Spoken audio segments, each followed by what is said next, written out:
Hallelujah. Yes, precious Lord, take my hand and lead me on. You know, there's not just a beautiful song, but there's a story behind that song.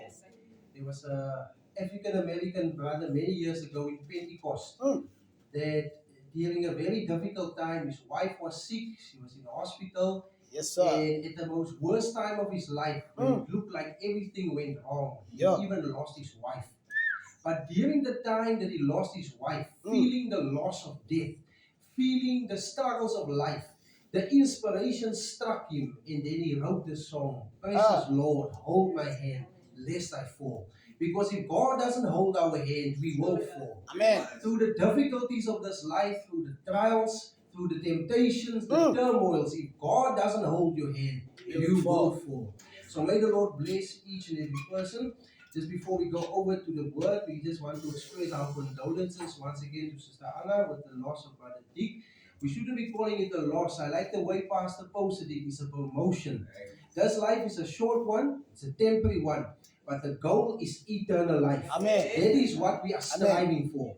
So we should be happy and rejoicing because our brother is now where Brother Branham spoke about beyond the curtain of time. He's rejoicing. Even if you would see him now, you wouldn't recognize him because he's a young man. Amen. He's no longer old. He's now young forever. So we give the Lord a praise for a man that would serve God until the very end. Hallelujah. If we would have known a few days ago, this is the last that we would see our brother, we would have hugged him all the hugs we could give him. We would have shaken that hand and not would have wanted to let it go. But God knows the morals. And Yes, God sir. knows Yes, what's sir. around the Yes, corner. sir. Yes, sir. So let us keep our focus. Let us serve the Lord. We can go to Exodus chapter number 5 and we shall read verse 1. Exodus chapter number 5, verse 1. So we'll take Afrikaans en dan we'll go to English. Exodus hoofstuk 5 vers 1. En daarna gaan Moses en Aaron en sê vir Farao: So spreek die Here, die God van Israel: Laat my volk trek dat hulle vir my 'n fees kan hou in die woestyn. Exodus 5 and verse 1. And afterwards Moses and Aaron went in and told Pharaoh, Thus saith the Lord God of Israel, Let my people go, that they may hold a feast unto me in the wilderness. May the Lord add his blessings to the reading of his word. You may take your seats. Amen. So we want to speak this morning about God's message of deliverance. And here we see a message of deliverance being sent. And this message was simple. It wasn't complicated. You didn't have to know a certain language. You didn't need to go to a Bible school or to a seminary. It was a simple message. Let my people go, that they may serve me. And we see that God spoke these words through Moses. And God spoke them 7 times. God said, let my people go, let my people go, let my people go 7 times. Amen. And we see there were 7 church ages. And God is saying, let my people go. Hallelujah. Amen. 7 times God spoke the same message. It was not a different message. It was not a new message, but the same message. And God was speaking to the 7 churches in the New Testament. Hallelujah. So God said, let my people go that they may serve me. Hallelujah. So there was a purpose in letting God's people go. It was so that they could serve Him. Hallelujah. So when God lets you go, it is so that you can serve Him. Hallelujah. When the Lord saves you, it is not for you to just sit there, but it is for you to serve Him. Hallelujah. Now we serve the Lord in different ways. We serve Him with our tithes and offerings. We serve Him through songs of praise. Yes, We sir. serve Him through our testimony. We serve Him through the preaching. But when God lets you go, you need to serve Him. Hallelujah. There's nothing like God saving you and putting you on the shelf so that you can get dust and you can get old and you can get gray. God lets you go so that you can serve Him. Yes, Hallelujah. sir. And we see God sending a message of deliverance. And He tells Pharaoh, let my people go. Now we know Pharaoh represents Satan.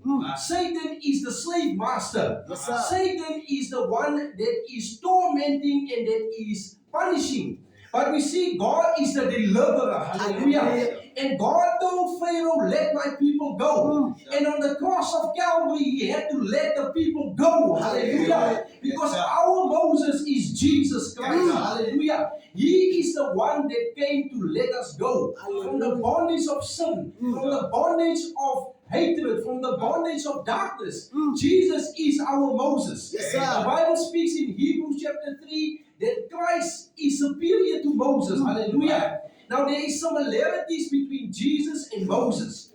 Both of them were born during a time of persecution. Both of them were born to be deliverers. Yes, Hallelujah. Both of them had the supernatural that was with them. So Jesus is our Moses. Hallelujah. And He's the one that came to save us from our sins. Now Moses delivered them from the bondage of slavery. But Christ redeems us and lets us go of the bondage of sin. Hallelujah. And therefore He had to come down Himself and He had to save us. Now in Exodus 3, the Lord appears to Moses. And the Lord says to Moses, I have come down to save my people. Amen. Amen. But then God tells Moses, now you go and tell Pharaoh. Hallelujah. But God said, I have come down. Amen. And when Jesus came, it was God Himself that came down. Hallelujah. To save us. Hallelujah. Hallelujah. I myself have come down. Yes, sir. It is God that does the saving. It is God that does the healing. Yes, It is sir. God that does the deliverance. Yes. It is God that sets us free. Hallelujah. Amen. Now God might have vessels that He uses. Yes, sir. Sometimes apostles, other times prophets, Yes, other sir. times Yes, sir. teachers, pastors, evangelists. But it is nonetheless God that does the work. Yes, sir. Hallelujah. God needs a body. God doesn't have eyes, but our eyes. God doesn't have ears, but our ears. God doesn't have hands, but our hands. God doesn't have feet, but our feet. Because we are the body of Christ. Hallelujah.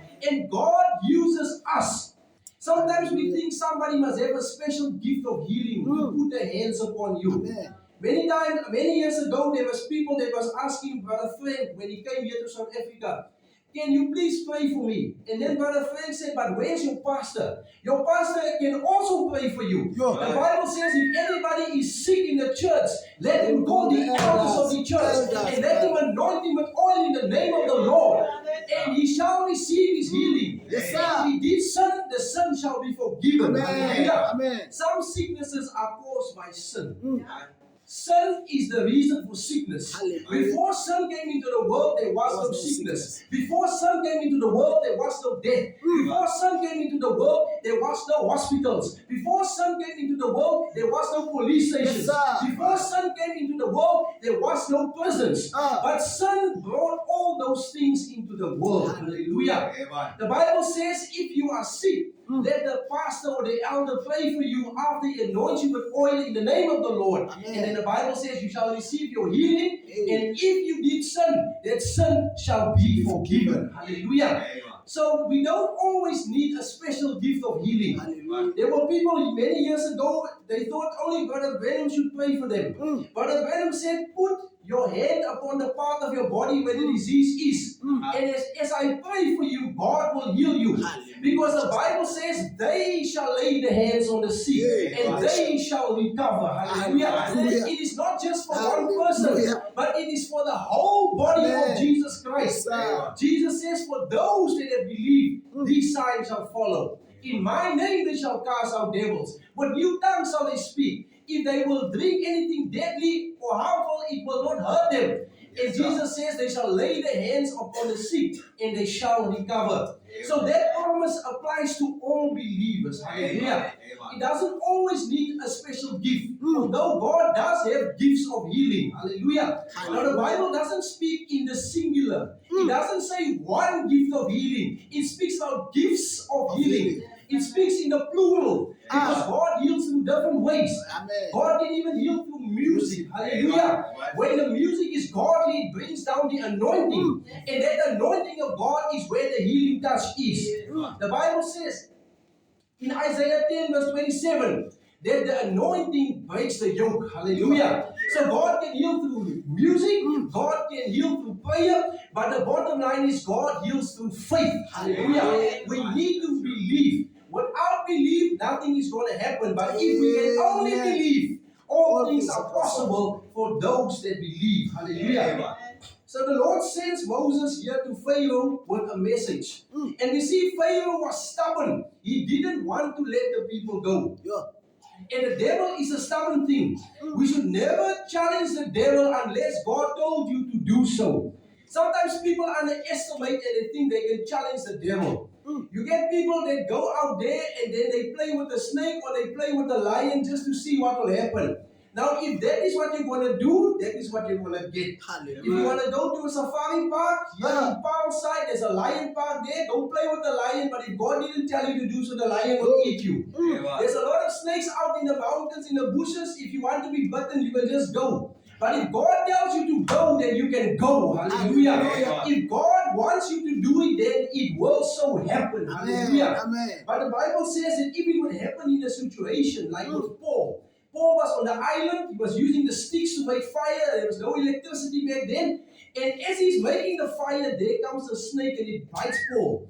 And everybody looks at Paul and they think he's going to die any moment now. But all Paul did was he just shook the snake off into the fire. Hallelujah. Because God was with him. Paul didn't go look for the snake came after him. And when the devil comes after you, God is able to protect you. But you mustn't go and look for the devil. Don't go look for trouble unless God sent you to go there and God told you to do so. Hallelujah. So we see Pharaoh didn't want to let God's people go. Now this message that Moses brought from God wasn't just a message, but it was a message in power and demonstration. Hallelujah. And that is what we need today. It's not the gospel in word only, but in power and demonstration of the Holy Spirit. Hallelujah. That is how Paul was preaching. Hallelujah. Now we can give the word. The word is right, but the word needs to come alive. Hallelujah. It needs to be preached in the power of the resurrection. Hallelujah. And it needs to be preached in the power of the Holy Ghost. Then alone can we see people coming to the Lord when the gospel is being demonstrated. Hallelujah.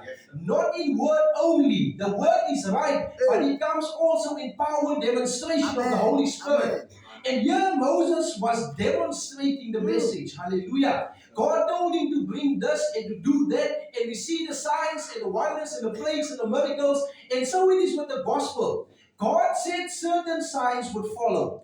Now, today we see many signs in many churches. You see them especially in your charismatic, in your Pentecostal churches. You see signs that you didn't even see in the Bible's day. You get people that so-called prophets tell them they must take off their clothes. And then that's a private party, prays over them, and then they're supposed to get healing. You get people that is manifesting strange things. You know, even in Brother Branham's days, you are saying there's these people that make oil and blood to come out of their hands.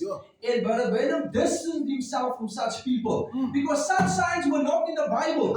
Today we see funny signs and wonders happening, especially those that is just promoting the prosperity gospel out there. There's always a miracle with your name on it.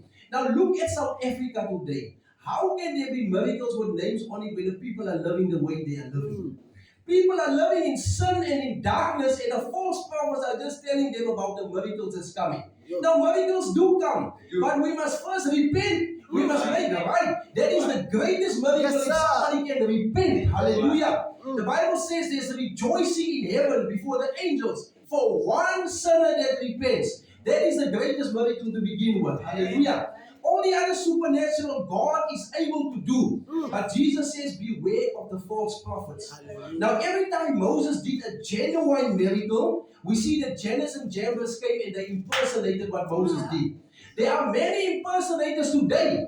The Bible speaks there will be many false Christs and many false prophets. Yes, sir. And they will do great signs and wonders if it was possible to deceive even the elect.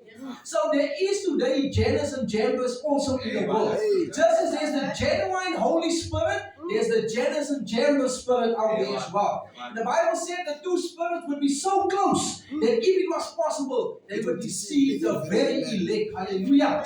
So there is true miracles, there is true wonders. The Bible calls God the God of wonders, but there's also the decoy. There's also the imposter. There's also the counterfeit. There's also the copycats out there.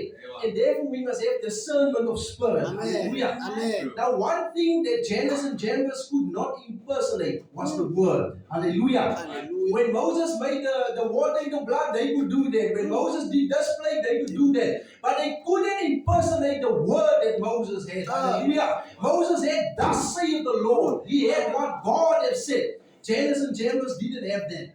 And today when we look at the false prophets out there, they might have the so-called signs, wonders, and miracles. But when it comes to the truth of the word, we see they don't have They that. don't have that. And you know, the quickest way you can see that spirit, Revelation 16 verse 13, it speaks about 3 unclean spirits like frogs, Yeah. which are the spirits of demons that work miracles. Yeah. And when it speaks about those 3 unclean spirits, that is the Trinitarian spirit. So that is how you know them, by their teaching. By the false teaching, you know that they are false prophets. Amen. By the false teaching, you know that they are false teachers. Now, if we look to Balaam in the Bible says that he prophesied about Israel. Amen. Now, his prophecy was correct. He was speaking about the scepter that would come out of Jacob. He was speaking about how that he would bruise the head of Moab.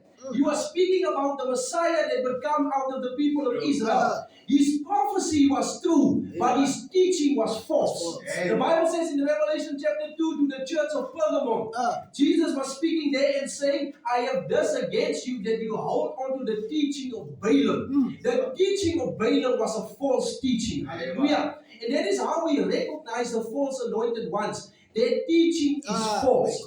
It might even be a genuine miracle they're doing. It might even be a genuine wonder that they are doing. But how you know them is by their teaching. Hallelujah. What makes them false teachers is because their teaching is false. What makes them false prophets is because the prophecy is false. Many times you get these people that are prophesying, but the things never happen. They say God said this will happen, that will happen. You get even those that prophesy when the world will end, but the world is still standing today. Now we need to be careful when it comes to those type of things. The Bible says in Deuteronomy 13, if anybody prophesies in the name of the Lord, and the thing that he spoke does not come to pass, then the Lord has not spoken that word. Yes, Such a sir. prophet Yes, is a sir. false prophet, and then we should not be listening to such. Hallelujah. The Bible even says that false prophets back then had to be stoned, they had to be killed. But if the word that they speak comes to pass, then we know for certain that it is the Lord that has spoken. And if we look at today, the many prophets that is in the world, put on your social media, put on your television, there's many false prophets. But most of them are speaking like the false prophets in the Bible. Jeremiah 23. The Bible says that when God sent Jeremiah to speak against the false prophets, he condemned the false prophets because they were prophesying about peace and prosperity while the people lived in sin. And then the Bible speaks out against this. And then God says, I never sent them and I never commanded them to say the things that they have said. Today we see the false prophets the same. Now make no mistake about it, God can prosper, God can bless, God can do miracles for sure. Yes, sir. But the false prophet uses that to deceive the people, to lead them astray from the word of God. But nonetheless, we see God telling Pharaoh to let my people go so that they may serve me. Hallelujah. He had to let the people go. And through the 7 ages, God had people in each age. And God's people have been called out. Pharaoh or Satan had to let them go. Hallelujah.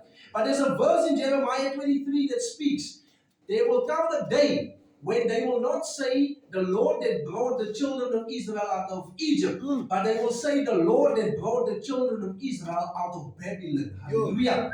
So first out of Egypt we come out of the world, Yes, and we sir. come to the Lord. Amen. Egypt means the world. So when God takes you out of Egypt, He takes you out of the world. Amen. But now there's another destination in today's time. It's called Babylon. Yeah. It is the confusion. It is the false religion. Hallelujah. And the Bible says in Jeremiah 23, there will come a day when they will say, behold, the Lord that brought the people of Israel out of Babylon. Hallelujah. Many of God's people are in Babylon today. Revelation 17 speaks about Babylon. Now, if you don't know who Babylon is, I'm going to tell you what the Bible says. The Bible says it is a woman, and she was sitting on a scarlet beast. And the Bible says she had a cup in her hand, full of the blood of the saints and the martyrs of Jesus. Yes, sir. And she had a name on her head which said, Babylon the Great, the mother of the harlots and abominations of the earth. Now, in prophecy, a woman represents a church. Hallelujah. Amen. So this was a church, it was not a woman. And this woman was riding upon a scarlet beast, a red beast. And then in Revelation 12, it speaks about the red dragon. So the devil was the one that was controlling this woman. The Bible says she had a name even. And the Bible says he sat on 7 hills. And the headquarters of the Roman Catholic Church is built on 7 hills. There in Italy, there by the Vatican, Yes, is sir. Yes, sir. built Yes, on sir. 7 hills. So the Bible is very clear who this Babylon is. It is the Roman Catholic Church. It is the system of Catholicism. Hallelujah. But now we must understand that this woman also had daughters. Now in Revelation 17, she's being called the mother of the harlots. And in Revelation chapter number 2, God calls her Jezebel. And this Jezebel, God said, I gave us time to repent. I gave her space to repent. Yes, but if sir. she doesn't repent, I will cast her into a sick bed and I will kill her children. So Jezebel, which is the same as Revelation 17, Amen. it is the false church. That church also has daughters. So that's part of the mother. That's part of the Babylonian system. Amen. And many people today are in Babylon out there, where the confusion is. Look at, for instance, in Genesis 11, where Babylon started. We see Babylon in 3 places in the Bible. sir. We see Babylon in the first of the Bible, the Tower of Babel. We see Babylon in the middle of the Bible with the Babylonian captivity. And then we see Babylon in the last of the Bible. Yes, sir. Hallelujah. Which is Revelation chapter number 17. Yes, sir. So we see Babylon throughout the Bible, and it basically means confusion. If you look at some confusion that is found today, the Bible says if somebody speaks in another language, Yes, in sir. another tongue, and there's no interpreter, then it must be silent. The Bible says there must be an interpreter. If Yes, there's no sir. interpreter, Yes, you're sir. speaking to yourself and to God. You're edifying yourself, sir. you're not edifying the church. Look at how many people are speaking today in tongues, but they all sound the same. It is the same sound you are hearing. The Bible says on the day of Pentecost, there were 17 different nationalities standing there. You can read Acts 2. So one person was speaking this language, that language, so forth, Yes, so forth. sir. Yes, sir. Now when the disciples were filled with the Holy Ghost, they started to speak. And when they spoke, those 17 different people of 17 different languages heard them speak in their own language. So it was God speaking through them. If there was a German standing here, an Italian standing here, a French guy standing here, and the Holy Ghost would speak, the Holy Ghost would make that guy to hear it in German, this guy in Italian, this guy in French. Yes, sir. There would be no confusion. Oh. But today we see the impersonation. Brother Branham spoke about it that when he came to Africa, he even saw the witch doctors drinking blood out of the skull, and they also spoke in tongues. Now, speaking in tongues is a genuine spiritual gift that God uses even today. Amen. You can pray in a tongue, you can speak in a tongue, but there must be discernment. The Bible even speaks about prophecy that 2 or 3 must judge it. Yes, sir. We can't believe any prophecy that anybody says. Just because you say the Lord said so doesn't mean the Lord said so. The same with tongues. It needs to be judged. There needs to be an interpreter. Because that is how deception can also come in. People can come on inspiration of another spirit, and then they can speak also in another language. But you must just listen carefully on social media especially. Everyone makes the same sound. You can almost start to speak that language because it's certain words like what. Now, Rabba Baba, I don't know if it's a word, but all of them say Rabba Baba. But in the Bible, the people didn't speak Rabba Baba. They were hearing them speak in their own language. Hallelujah. So it was the Holy Spirit speaking through the disciples to reach that guy in his language, his mother tongue. So we must be careful of the deception out there. The Bible says if there's no interpreter, you must be silent. Amen. Now, there is a gift of speaking in tongues, but we forget there's also a gift of interpreting. Hallelujah. There's also that gift, and it is real. God can speak through somebody, and God can interpret through somebody if it so happens that God needs to reach somebody. But if there's no interpreter, you can continue praying, you can continue speaking, but speak with yourself, the Bible says. Because you're not edifying the church. Now, when God gives gifts into the church, it is not to glorify the person that He gave the gift to. When God gives a gift in the church, it is not for foolishness. But God gives the gift firstly for His glory, and secondly, it is there to edify the body of Christ. Hallelujah. If we come together, we must build each other up in the faith. Paul says one is singing, one is reading a psalm, one is this, one is that, but we must do it unto edifying. Hallelujah. If you go out of this meeting today, you must feel edified. Hallelujah. You must feel blessed. You must feel encouraged. You must go into this week with new hope, new strength to come back again. Hallelujah. So we see that God made it very clear that His people had to go. And when God said it, God meant it. Hallelujah. Amen. And so today we should take the word of God seriously, people. Are we still reading our Bibles, or we just waiting until we come to church so we can hear what the Bible has to say? It's so important that we must know this book. This is the only book that you actually need to know. If you know this book, you know everything. Hallelujah. But even greater, when you know the author of this book, then you know enough. Hallelujah. But we sometimes neglect to read the scripture. We must read the Bible back again. Now, I love the quotes and I love sermons. I love to listen and I love to learn. But everything needs to come back to the Bible. Hallelujah. It needs to come back to the scripture. Yes, sir. Sometimes people are just quoting and quoting, but they're not taking into consideration what the Bible is saying. And therefore, we have so many divisions out there. In the message particularly. We must take everything back to the Bible. Yes, sir. The Bible is the absolute. I am not the absolute. Nobody is the absolute. Only Jesus Christ is the absolute. So we must come back to the word, back to the scripture, back to the beginning. That's the only way you're going to know right from wrong. The Bible is the only measuring stick that we have. It's the only way that we will know what God accepts and what God rejects. Hallelujah.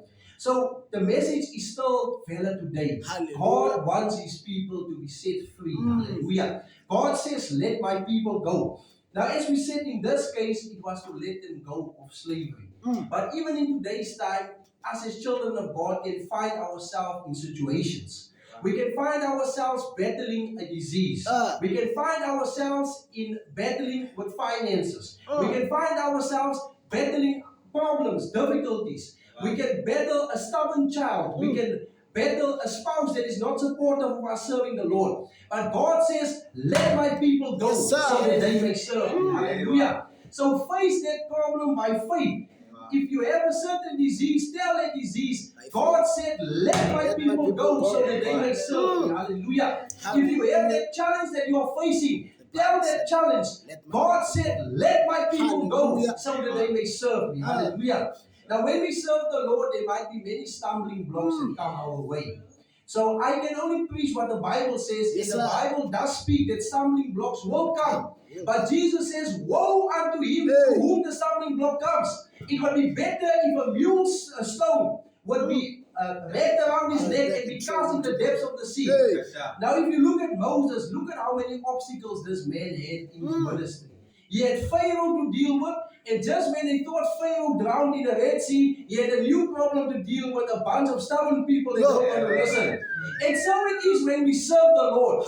We might go through one trial, but then the next trial is just waiting. But sometimes God lets us rest of those trials for a short while. So when you are experiencing a revelation, when you are experiencing a baptism of the Holy Spirit, when you are experiencing blessings, you mustn't be too excited, because all of those stuff is to prepare you for the next challenge that is coming. Yes, sir. We see the Lord using the prophet Elijah. The Lord told Elijah to go to the brook Cherith and to hide himself there by this brook. So the brook was a spring of water. And the Lord said to Elijah, I told the ravens or the birds to come and feed you. Now Elijah was having a nice time, fresh meat every day, nice bread, nice time by the water, relaxing by the spring.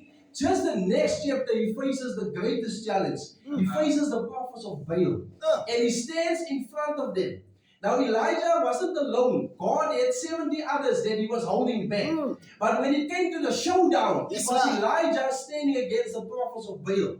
And God prepared him that time when he was at the brook. God was preparing him for the battle that was laying ahead. And so it is now. You might be enjoying the service. The word is wonderful. But I'm telling you, the devil is just waiting outside for you. So this is to prepare you, to strengthen you for what lays ahead. And then we see the Lord using Elijah, and then Elijah slays the prophet of Baal, and God sends down the fire. Now, obviously, that is something to celebrate about. And I think it's a great victory. He just killed the prophets of Baal, and the people has now turned back to the Lord.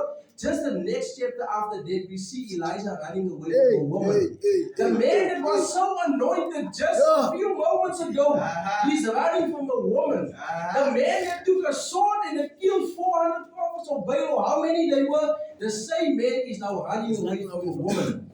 Now it can so happen with us as well. You might have the greatest victory today, but the next moment you feel depressed. Elijah felt so depressed that the Bible says he felt like he wanted to die. He wanted to just take his life. Now that can happen to us as well, especially the youngsters. The devil will tell you you're worth nothing and you are useless and you better take your life in. No, that's the devil speaking to you. But while Elijah is laying there, the man is depressed. He wants to die. He's scared of a woman and he's just hiding in a cave.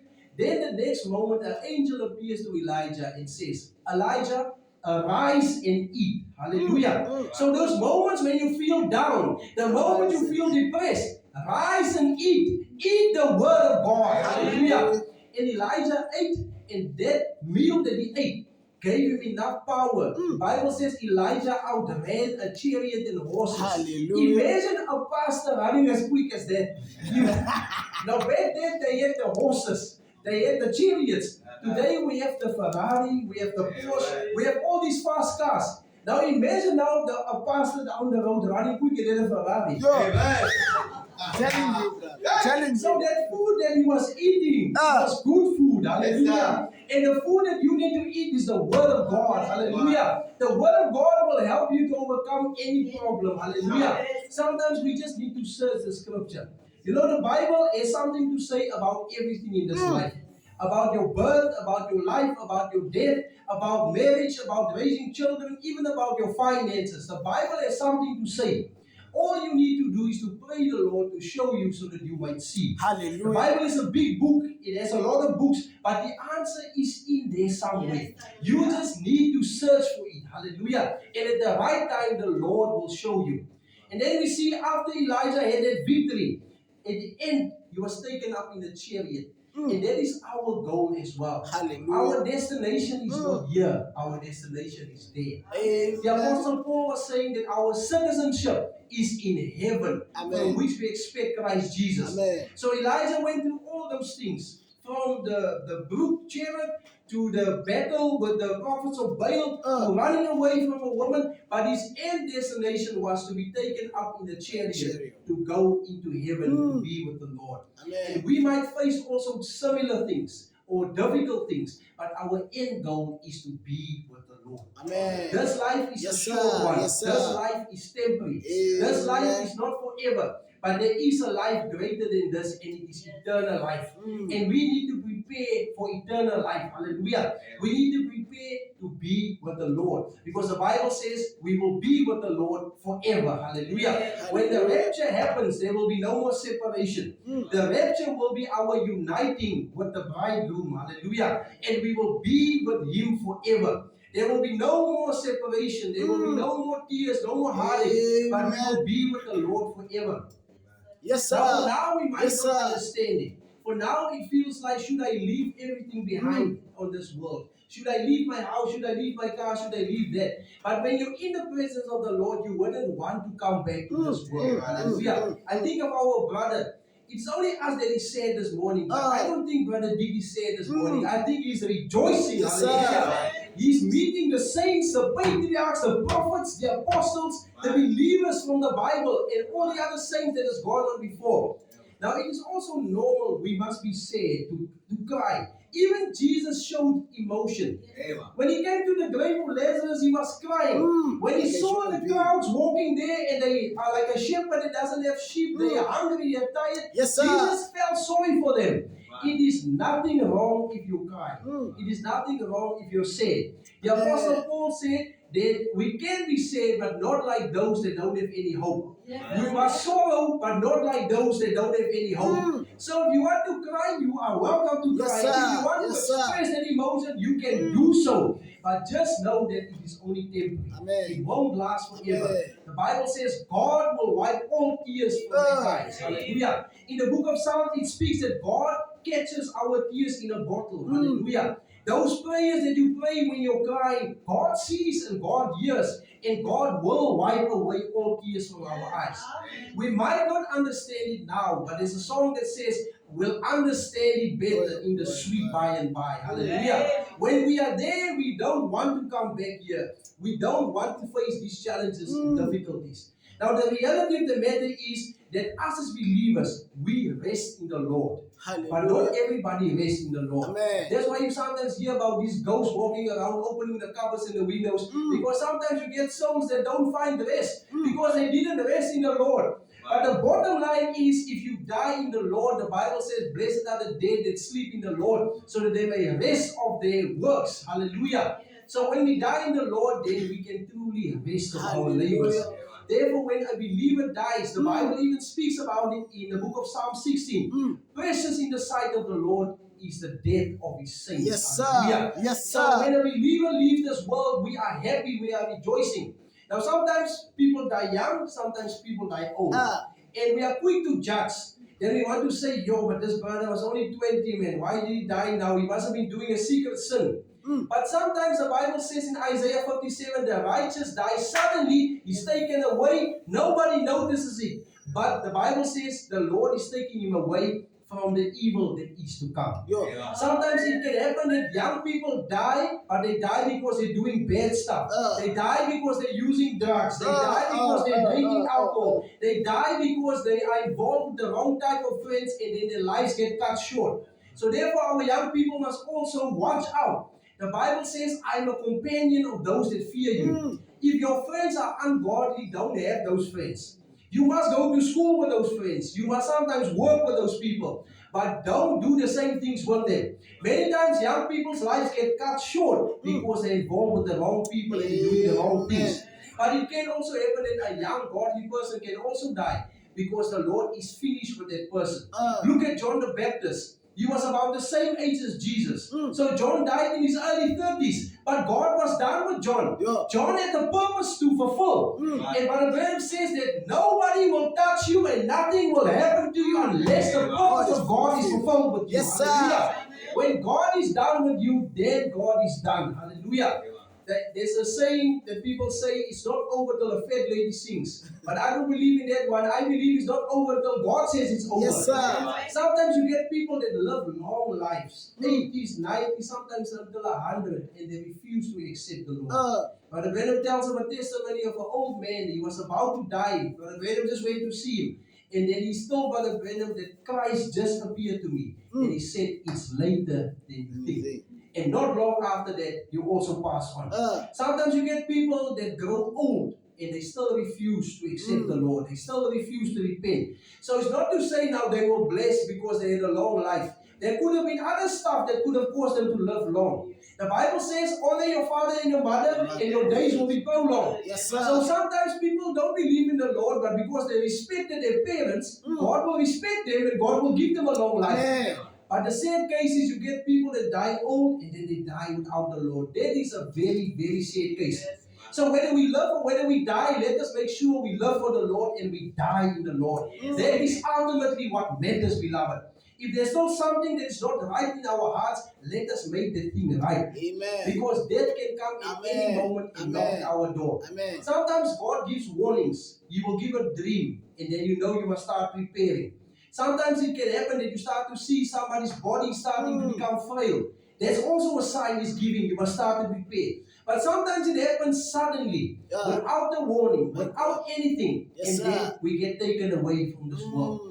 The Bible even speaks that the people are like grass. The flower fades away, the grass withers, but the word of the Lord remains forever.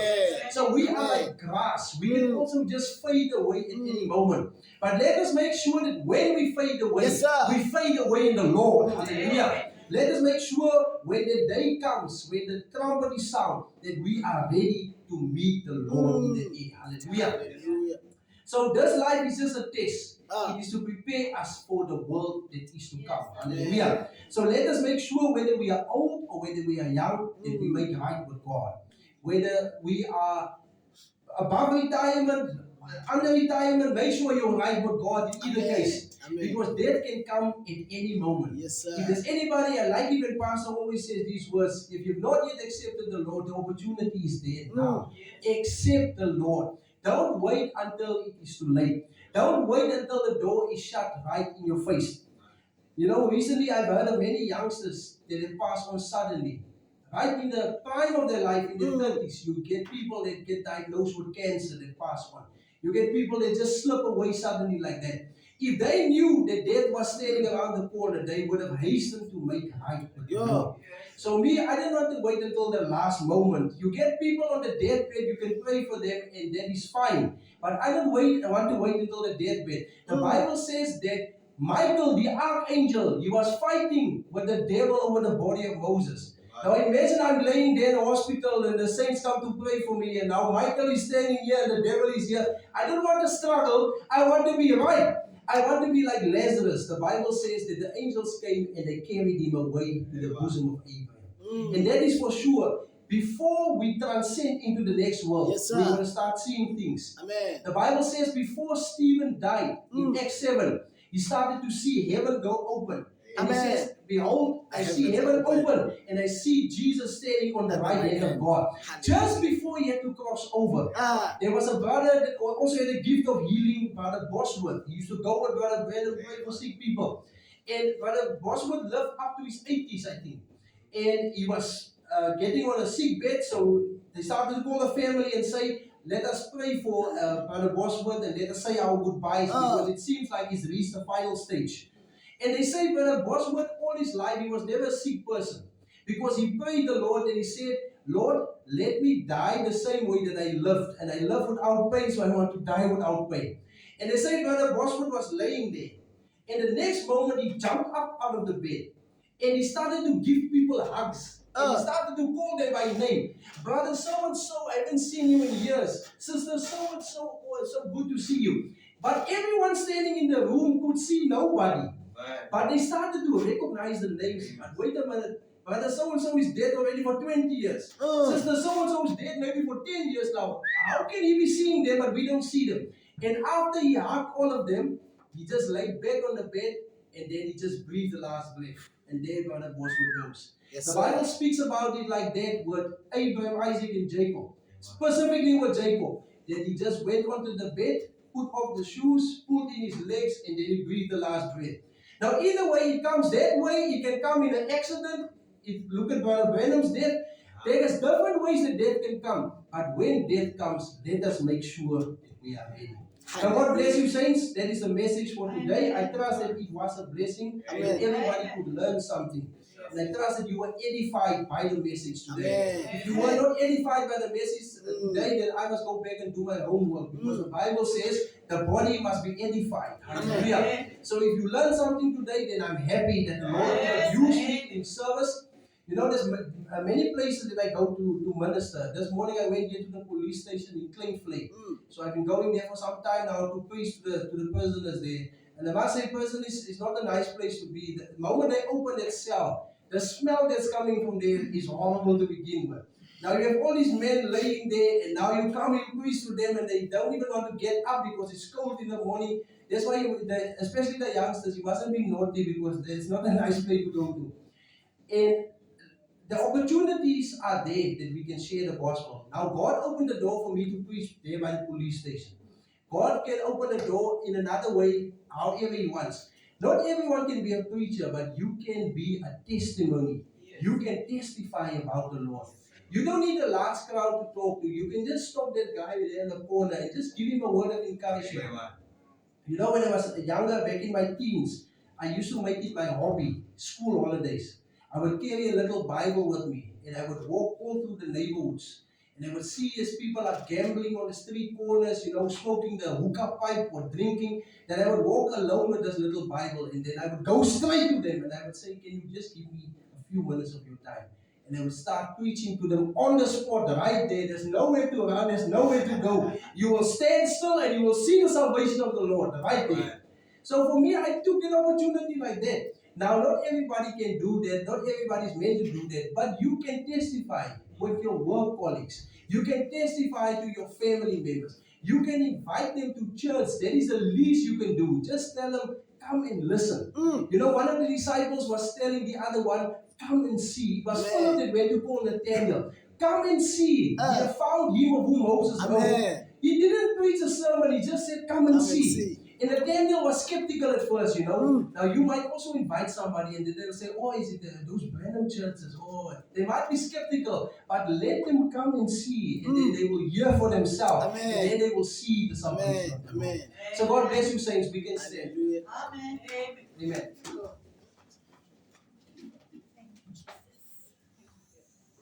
Amen.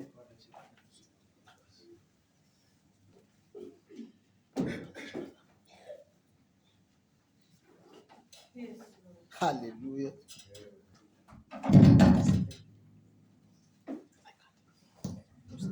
Amen. En die woord geriep van de Heer, amen. Amen. That's the word of the Lord. Amen. Amen. Amen. God blijft getrouw. Yes, sir. Amen. We are thankful to be here this morning, gathered in the name of the Lord. Amen. Amen. Amen. Daar is niemand zoals die Heer vanmorgen. Amen. Amen. And this morning we know that we are not like those that have no hope. Amen. Yes, sir. Yes, sir. One thing we know that we have hope this morning.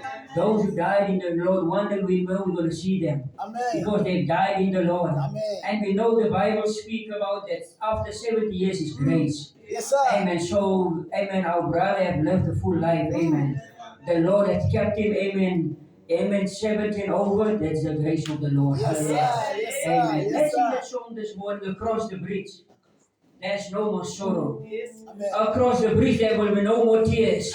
The sun will shine forever. Amen. Across the bridge, there's no more sorrow. Across the bridge, there's no more pain. The sun will shine across the river, and we'll never be unhappy again.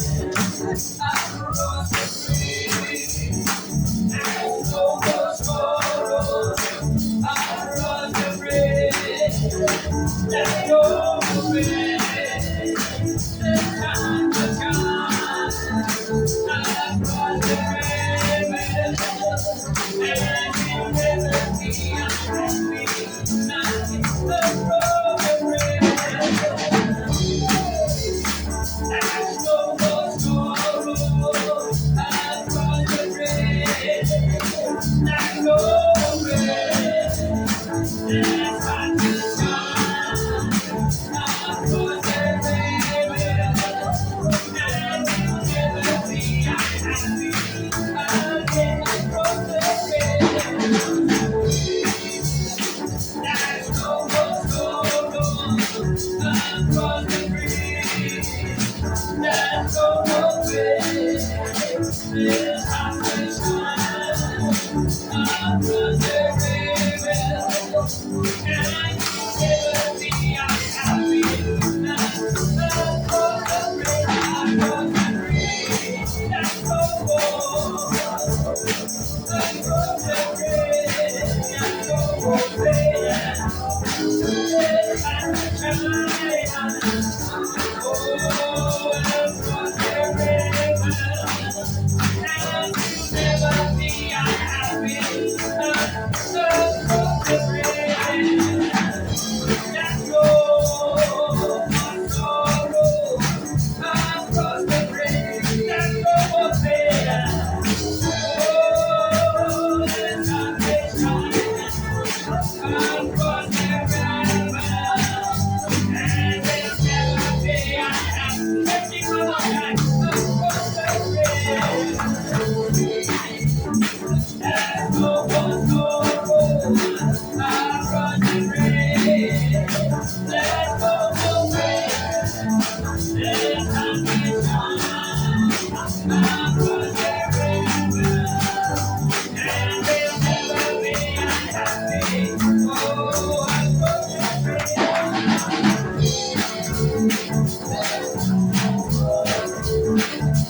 Amen. God is still the same. Amen.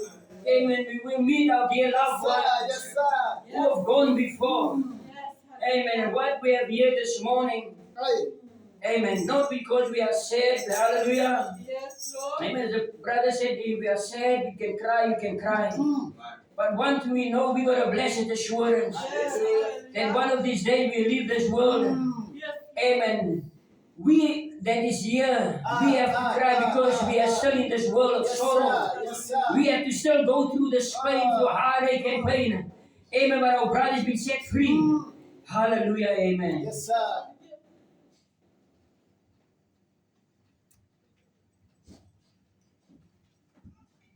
Amen. We're gonna sing a song and we're gonna ask, Amen. We're destined to close this meeting and we'll pray.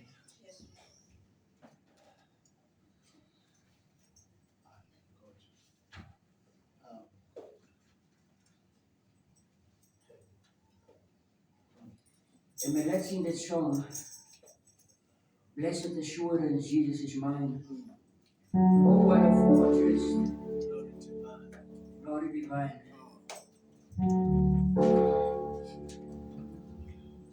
Blessed assurance, Jesus is mine. Oh, glory divine. Eros salvation, Eros salvation, righteous of God, God of His Spirit, God of His Spirit, washed in His blood. This is my soul. This is my soul. Oh, this is my soul. Praising my Savior. All the day long. This is my soul. This is my story. This is my soul. Praising my Savior all the day long. Perfect salvation, perfect delight, perfect delight. Visions of rapture, visions of rapture, comfort on my side. Angels descending, rain from above.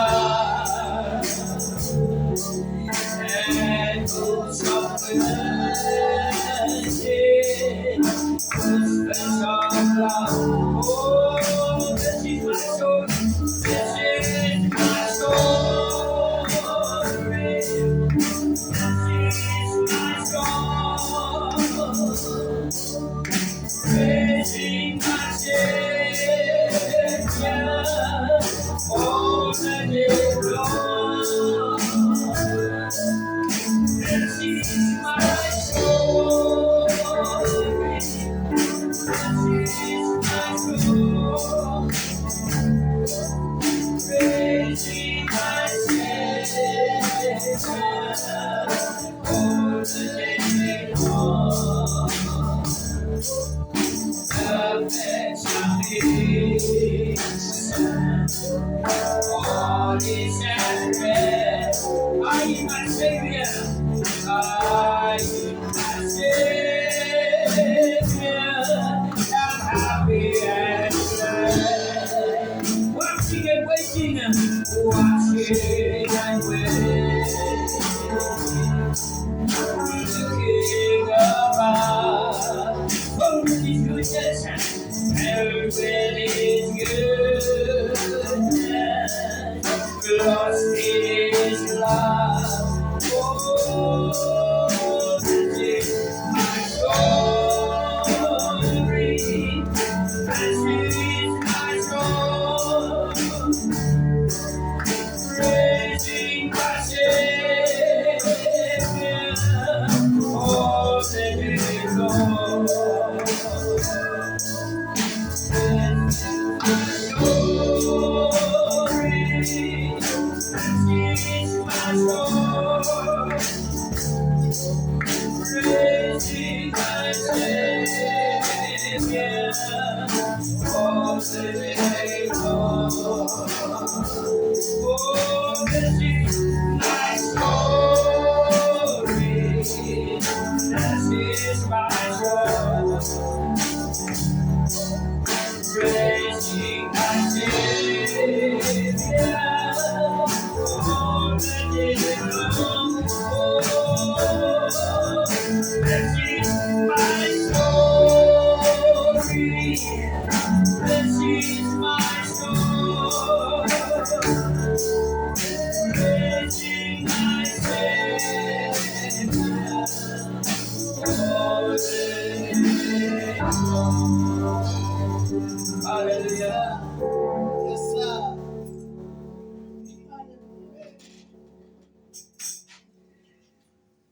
Oh, Lord. Heavenly Father, we come to you in the precious name of our Lord Jesus Christ. Father, you are the one who coordinates everything, Father. You are the God of heaven. And you have said, O Father, in Revelation 1, O God, the key of death and the Hades of God are in your possession, O God.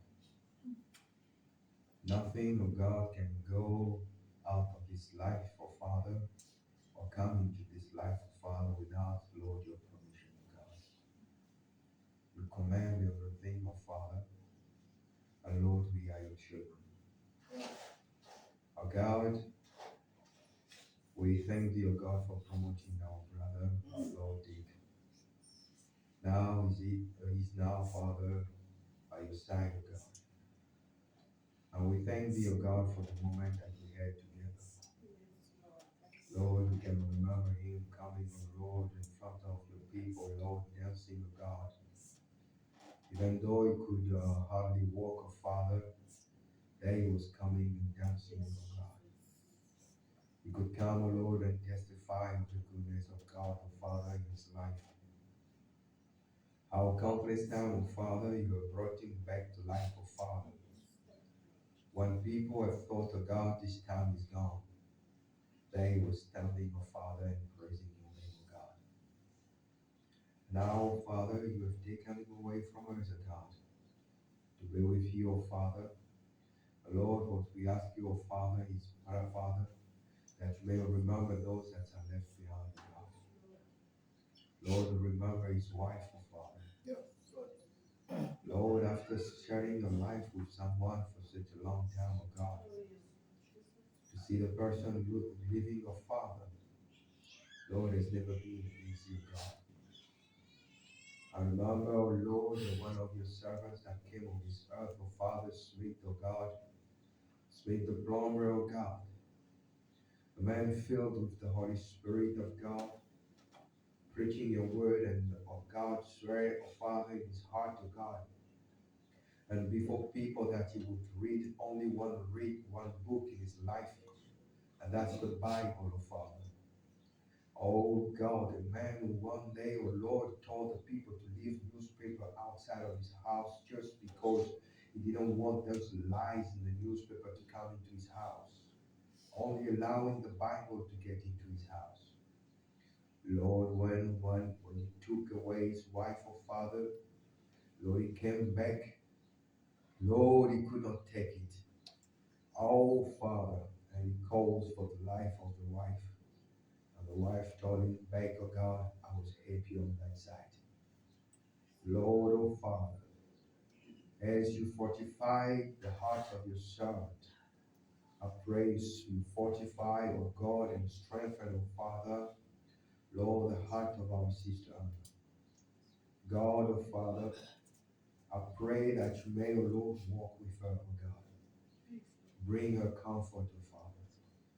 And Lord, others who are left beyond, oh Father, let's use this example, oh Father, to see, oh God, how we should come to thee, O Lord, to praise thee in the middle of the assembly of God. Lord, like our brother has done, O Father, in this last day. Like my brother Jonathan could say, O Father, Lord, if we knew all that was his last day, O Father, on the Sunday, O Father, if we could know it, O God, we would be hugging him, O God. Lord, Father, but, oh God, you have kept certain things hidden and away from us, O God. Lord, so that, oh God, we may recognize your sovereignty, oh God. And Lord, we pray, oh Father, that his soul may be blessed again, oh God. And Lord, I pray again, oh Father, that each and every one of us that have also remained here beyond to serve thee, oh God, we may take into consideration the word that has been preached today, where it says, let my people go so that they may serve you. Oh Father, that we who have stayed behind, oh God, that we may truly serve you, oh Father, oh God, in truth, oh Father, and in spirit, oh God. So that when the time comes, oh Lord, when you will call us back home, oh Father, that we may happily, oh God, cross, oh Father, the river, oh God. Lord, we pray this in the precious name of our Lord Jesus Christ. Bless his family. Lord, be with the pastor and his wife, oh Father. Lord, we pray this, Father, in the precious name of our Lord Jesus Christ. May your name be praised in everything in Jesus Christ's name. Amen. Amen. Amen. Dia sini. Amen. Amen. Sa licha makanos. Jesus berkata, amen. Read the brother and sister, Lord bless you. Amen. And let's sing that song. It's finished. The battle is over.